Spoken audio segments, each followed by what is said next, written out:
This right here is Cook's Fall, one of the most rewarding views in all of North Carolina, and most people have never even heard of it. Today, we are hiking the Cook's Fall Trail inside Hanging Rock State Park. Hanging Rock State Park sits in Stokes County, about 30 miles north of Winston-Salem. The trailhead starts right behind the bathhouse at the lake parking lot. Easy to find once you're in the park. Get lost. Along the way, you hit three major points of interest: Wolf Rock, House Rock, and finally Cook's Wall. Each one earns its own stop. You're looking at roughly 4.8 to 6.5 miles depending on your loop, with about moderate difficulty overall. Though there are some rocky, rooty sections. Hanging Rock State Park sits in Stokes County, about 30 miles north of Winston-Salem, and just 2 miles outside the small town of Danbury, North Carolina. The park covers over 9,000 acres and is part of the Sauratown Mountains, a range named after the Saura people, a Native American tribe who once lived in this region. What makes this place geologically fascinating is that these mountains are what's called a monadnock, isolated ridges that survived millions of years of erosion because they are made of incredibly hard quartzite rock.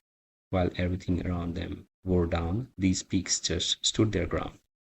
The result is dramatic cliff lines, exposed rock faces, and views that stretch for miles across the Carolina Piedmont. Let's talk about Wolf Rock first. The first landmark you reach is Wolf Rock. About 0.9 miles in, it's a massive quartzite outcropping, same erosion-resistant rock that defines this whole range. And it sits right on the ridge with the kind of wide open views that make you forget you're less than a mile from the parking lot. You're looking out over the Piedmont, and the scale of it hits you fast. This is also where the Wolf Rock Trail and Cook's Wall Trail split. Stay right to continue toward Cook's Wall. The next one is House Rock.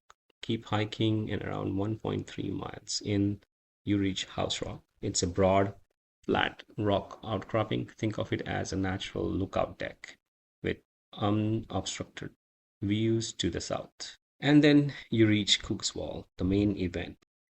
The trail to Cook's Wall starts off flat, but then is littered with rocks and stones, so you have to be careful as you traverse up the trail to the actual cliff line.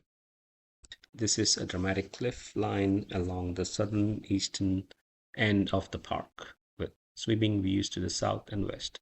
Sauratown Mountain and Pilot Mountain are both visible from up here. Just sitting out on the horizon, it kind of gives you a real sense of how ancient and how vast this landscape is. If you've never been to Hanging Rock State Park, put it on the list. And if you haven't been before but only did the main Hanging Rock summit, come back and do Cook's Wall. It's a completely different experience, and honestly, it might be the better hike.